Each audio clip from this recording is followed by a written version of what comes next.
এই শীতের দিনে একদিন লাঞ্চে এভাবে ফুলকপি আলুর তরকারি বানিয়ে দেখো, আর আমার মনে হয় একবার বানালে তোমরা আবারও বানাতে চাইবে। তো এটার জন্য ফার্স্টে আমরা কিছুটা ফুলকপি কেটে নিয়ে একটা পাত্রে কিছুটা জল গরম করে তাতে সামান্য হলুদ দিয়ে আমরা ফুলকপিগুলো ভাপিয়ে নেব।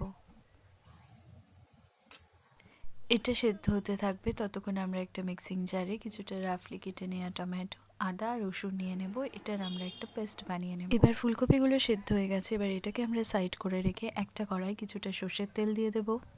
এবার আমরা সেদ্ধ করে নেওয়া কপিগুলোকে ভেজে নেব। তো তেল গরম হয়ে গেলে এক এক করে কপিগুলো দিয়ে দেব। হালকা স্টিয়ার করতে থাকবো, কিছুক্ষণ অপেক্ষা করব লাইট একটা কালার আসার জন্য। 5 to 7 মিনিটস পর কালারটা যখন ঠিক এরকম হয়ে আসবে তখন আমরা তুলে এটাকে একটা পাত্রে আলাদা করে নেব। ফুলকপি ভেজে নেওয়ার পর আমরা আলু ভেজে নেব। তো কড়াইয়ের তেলের মধ্যে দিয়ে দেবো এভাবে কেটে রাখা কিছুটা আলু। আলু ভাজার সময় অবশ্যই কিছুটা হলুদ ইউজ করব, এতে করে আলুটা খুব সুন্দর একটা গোল্ডেন কালার পেতে হেল্প করে। স্টিয়ার করতে থাকবো। কালারটা চেঞ্জ হয়ে ঠিক এরকম গোল্ডেন কালার এসে গেলে আলুগুলোকে তুলে একটা পাত্রে আলাদা করে রাখবো। এবার আমাদের ভেজে রাখার পালা চিংড়ি মাছ। নুন হলুদ মাখিয়ে রাখা পরিমাণ মতো চিংড়ি মাছ আমরা কড়াইয়ে অ্যাড করে দেবো। স্টিয়ার করতে থাকবো। চিংড়ি মাছ কিন্তু কখনোই ডিপ ফ্রাই করতে হয় না। 2 to 3 মিনিটস পর চিংড়ি মাছগুলো ঠিক এরকম হালকা কালার এসে গেলে আমরা এটাকে তুলে আলাদা করে নেব। এবার কড়াইতে আরও কিছুটা সর্ষের তেল দিয়ে দেবো। এবার আমরা ফোড়নের জন্য ইউজ করব 3টের মতো গোটা শুকনো লঙ্কা, 2টো তেজপাতা আর 1/2 টিস্পুন সাদা জিরে। 1 to 2 মিনিটস স্টিয়ার করে নেওয়ার পর আমরা অ্যাড করে দেবো ঝুরি করে কেটে রাখা কিছুটা পেঁয়াজ। এবার পেঁয়াজটা দিয়ে ভাজা হবে যতক্ষণ না পেঁয়াজের কালারটা চেঞ্জ হয়ে আসছে।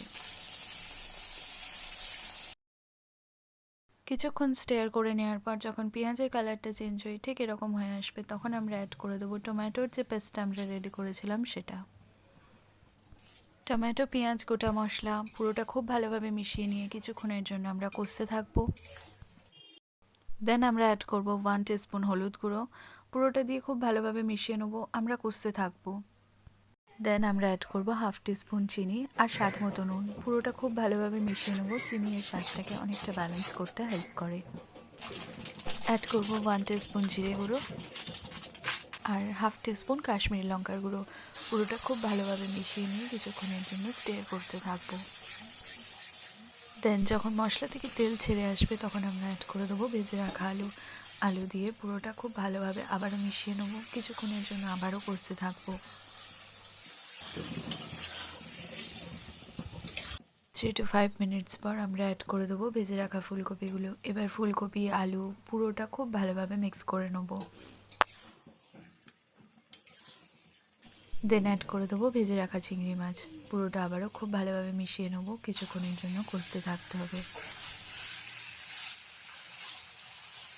এবার 5 to 7 মিনিটস পর আমরা এর মধ্যে জল অ্যাড করব। মশলা ধোয়ার কিছুটা গরম জল আমরা এটার মধ্যে অ্যাড করে দেবো। তোমরা তোমাদের রিকোয়ারমেন্টস মতো জলটা ইউজ করতে পারো। আমি 1 কাপ মতো জল ইউজ করেছিলাম।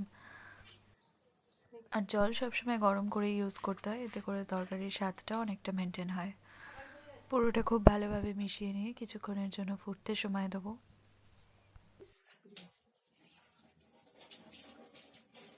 এবার ওপর থেকে ছড়িয়ে দেবো কিছুটা মটরশুঁটি। শীতের যে কোনো তরকারিতে মটরশুঁটি, ধনেপাতা এরা কিন্তু আলাদাভাবেই স্বাদটা এনহ্যান্স করে।